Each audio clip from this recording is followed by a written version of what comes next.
Shri Radhe everyone, welcome back to my YouTube channel. मैं आ गई हूँ आपकी अपनी favourite story advocate Anjali Awasthi का आज का एपिसोड लेके। एपिसोड बहुत ही धमाकेदार होने वाला है और बहुत ही इंटरेस्टिंग है, तो प्लीज़ वीडियो को एंड तक जरूर देखें। चैनल पे नए हैं तो चैनल को सब्सक्राइब करना, बेल आइकन को प्रेस करना बिल्कुल ना भूलें। एपिसोड की शुरुआत में हम यहाँ देखते हैं कि जो पंकज पुरोहित जी होते हैं वो अंजलि से बोलते हैं कि अंजलि तुम इतने दिनों तक तो तुमने उस अबला नारी का हाथ थामा रखा और वहाँ पे हमेशा तुमने उसकी हेल्प की है, हमेशा से उसको उसका साथ दिया है, तो तुम आज उसका हाथ छोड़ दोगी? एक नारी ही नारी का हमेशा उसने उसका साथ दिया था, लेकिन तो आज तुम उसको इस हालत में इस तरीके से, वो खून से लथपथ हुई, वो हॉस्पिटल में एडमिट है, उसकी कभी भी जान जा सकती है, इतनी क्रिटिकल उसकी कंडीशन है। तभी यहाँ पे हम देखते हैं कि वो उसे ऐसे बोलते हैं कि तुम इस तरीके से अब इस क्रिमिनल का हाथ थामने के लिए जा रही हो, और अगर इस क्रिमिनल की वजह से तुम्हें कुछ हो गया, तुम्हें पता है तुम्हारे नाम पे कितना लोग उंगली उठाएंगे, तुम्हारे नाम को कितना लोग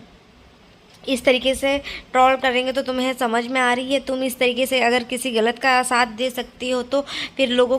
को क्या एक उम्मीद रहेगी? तुमसे ही सारी उम्मीद रहती थी कि तुम हमेशा एक अबला लोगों की मदद करती थी, तो तुम अब इस तरीके से अगर उस इंसान का हाथ छोड़ दोगी जिसका तुमने हमेशा सा साथ दिया, तो लोगों पे क्या इफ़ेक्ट पड़ेगा? तभी वो बोलती है कि सर, मैं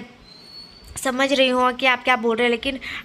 रही बात, मैं ये भी जानती हूँ कि कुछ समय के लिए लोगों का विश्वास मुझ पे से उड़ जाएगा। हो सकता है कुछ लोग कुछ समय के लिए लोग मुझे बिल्कुल भी मुझे मेरा साथ ना दे, लेकिन जिस दिन उनके सामने सच्चाई आएगी तो उस दिन उनको मुझ पे उससे भी ज़्यादा, पहले से भी ज़्यादा यकीन और भरोसा हो जाएगा। क्योंकि यहाँ पे हम देखते हैं कि पंकज जो होते हैं वो उन्हें बोलते हैं कि आपको पता है कि इमेज बनाने के लिए और इमेज खींचने में बहुत फ़र्क होता है अग्निशिखा जी। तभी यहाँ पे हम देखते हैं वो उसे समझाने की कोशिश करते हैं कि हम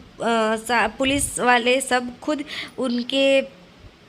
इस क्राइम का चश्मदीद गवाह है, क्योंकि हम आई विटनेस है, हमने ही देखा था। तो वहाँ पे हम देखते हैं कि वो उसे समझाने की कोशिश करते हैं। तभी यहाँ पे अंजलि जो होती है वो बोलती है कि सर, मैं एक हाथ से पद्मा का हाथ थाम के रखूँगी और दूसरी हाथ से मैं इस लाचार आदमी का हाथ थामूंगी जो कि मेरे ससुर जी है, और मैं इनके लिए केस लड़ूंगी। तभी वो बोलती है कि मुझे जो राघव सिंह राजपूत होते हैं वो बोलते हैं मुझे तुम्हारी कोई ज़रूरत नहीं है, मैं खुद का अपना केस लड़ लूँगा। और फिर यहाँ पे हम देखते हैं कि वो उसे बोलते हैं कि पद्मा की हालत बहुत ही क्रिटिकल है, वो हॉस्पिटल में एडमिट है। जैसे ही इतना सुनती है अंजलि तो वो वहाँ से चली जाती है पद्मा से मिलने के लिए। तभी यहाँ पे हम देखते हैं कि जो भजन सिंह होता है वो उसे बोलते हैं कि भजन सिंह जो है वो उसका आशीर्वाद लेने के लिए जाता है कि मैं कल अपना पहला केस लड़ूंगा आपके खिलाफ़ और आपके लिए मैं फ्रेम करूंगा। तभी यहाँ पे हम देखते हैं कि वो उसे थप्पड़ मारते हैं और बोलते हैं कि तुमने जितने नकाब बदलने थे तुमने बदल लिए भजन सिंह, अब और कोई नकाब पहनना है तो पहन लो, क्योंकि तुम्हें तो मैं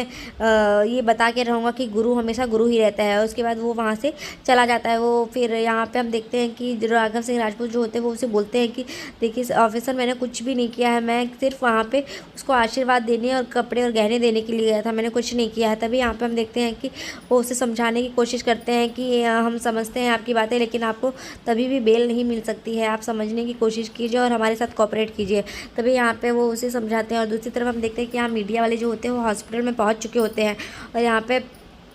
मीडिया वाले जो होते हैं वो ये रूमर्स फैलाते रहते हैं कि उस इंसान को किसने मारा है, क्योंकि पद्मा जो होती है वो एक मैड रहती है और उसे मार के किसका भला होने वाला है, और उसे मार के कौन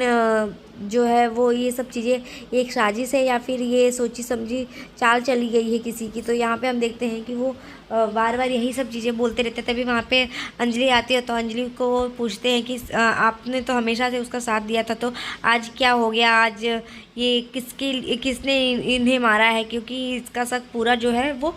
राघव सिंह राजपूत के ऊपर जा रहा है, और राघव सिंह राजपूत आपके ससुर है, तो क्या आप उनको बचाने के लिए अब पद्मा का साथ छोड़ देंगी क्या? तो यहाँ पे हम देखते हैं कि मीडिया वाले जो होते हैं वो बहुत ही अननेसेसरी क्वेश्चंस पूछते रहते हैं बार बार, और यहाँ पे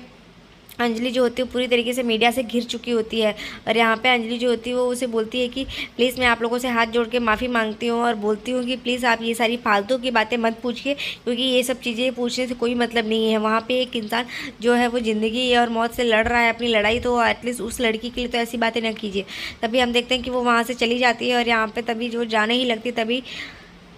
गौरव चाचू का फ़ोन आता है और गौरव चाचू उससे बोलते हैं कि अंजलि तुम कहाँ पे हो, तो वो प्लीज़ बचा लो भैया को, क्योंकि तुम ही एक हो जिससे जो बचा सकती हो, और वो निर्दोष है, उन्होंने कुछ नहीं किया। तभी यहाँ पे हम देखते हैं कि अंजलि जो होती है वो उसे बोलती है कि मैं आपकी बातें समझ रही हूँ चाचू, पर मैं उस इंसान का क्या करूँ जो खुद भी ये नहीं चाहता कि मैं उसका केस लड़ूँ। मैंने उनको बोला था लड़ने के लिए, पर वो बोलते हैं कि वो खुद अपना केस लड़ेंगे। और यहाँ पे हम देखते हैं कि वो बताते हैं कि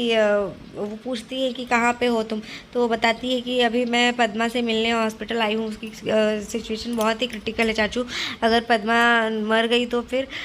उन्हें कोई भी नहीं बचा सकता। और यहाँ पे हम देखते हैं कि जो अंजलि होती है वो उसे बोलती है कि चाचू मैं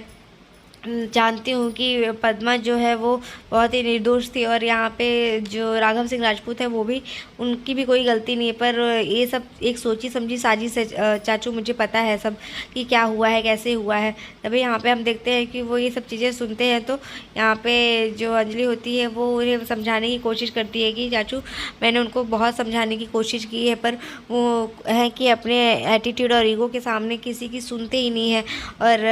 आपको पता है ये सब चीज़ें केवल एक ही उनके अपोजिट में एक ही इंसान फ्रेम करेगा, और सबसे डेंजरस है वो भजन सिंह। तो वो बोलते हैं भजन सिंह कैसे, क्या बोल रहे हो तुम, तो वो बोलती है कि हाँ चाचू वही है जो राघव सिंह राजपूत के अगेंस्ट सारा केस फ्रेम करेगा। तभी यहाँ पे हम देखते हैं कि ये सब सुन के वो उसे बोलती है कि चाचू एक बात पूछूं, तो बोलती है कि हाँ पूछो। तो बोलती है कि आप को उन्होंने हमेशा नीचा दिखाया है, और आपको हमेशा उन्होंने अपने भाई से भाई जैसा नहीं समझा, पराया ही समझा है, तो आप क्यों इतना उनके लिए सोच रहे हैं और क्यों इतना उनको बचाने की कोशिश कर रहे थे। वो बोलते हैं कि जो अंजलि होती है वो बोलती है कि आप इतने ऐसे कैसे हो सकते हैं चाचू। तो वो बोलती है, जो गौरव जी होते हैं वो बोलते हैं कि लेकिन वो मैंने उनको बचपन से अपना भाई, बड़ा भाई माना है अंजलि, और मैं ये मेरी माँ का संस्कार है, तो फिर मैं उन्हें बड़ा भाई ही मानता हूँ, और इसीलिए मैं चाहता हूँ कि वो इस घर में वापस आए। वो भले मुझे ना माने, पर मैं तो उन्हें अपना मानता ही हूँ ना। तभी यहाँ पे हम देखते हैं कि वो बोलती है कि हाँ चाचू आप टेंशन मत लीजिए, इस उन लोगों का भी तोड़ है मेरे पास। तो वो बोलती है कैसा तोड़, तो बताती है कि एडवोकेट अंजलि अवस्थी। और उसके बाद यहाँ पे हम देखते हैं दूसरी तरफ की जो मीडिया होती है वो वहाँ पे सब हॉस्पिटल में जो चंद्रभान ठाकुर होते हैं, भजन सिंह होते हैं, वो लोग वहाँ पहुँच जाते हैं। और यहाँ पे वो लोग जो है वो अंजलि के लिए अंजलि के खिलाफ और पद्मा के लिए न्याय मांगने की कोशिश करते हैं, और बोलते हैं कि मैं इसके लिए मोर्चा रखूँगा, मैं इसके लिए अनशन करूँगा। उस पद्मा एक मैड थी, लेकिन इस तरीके से वो किसी की घर की बेटी है, किसी की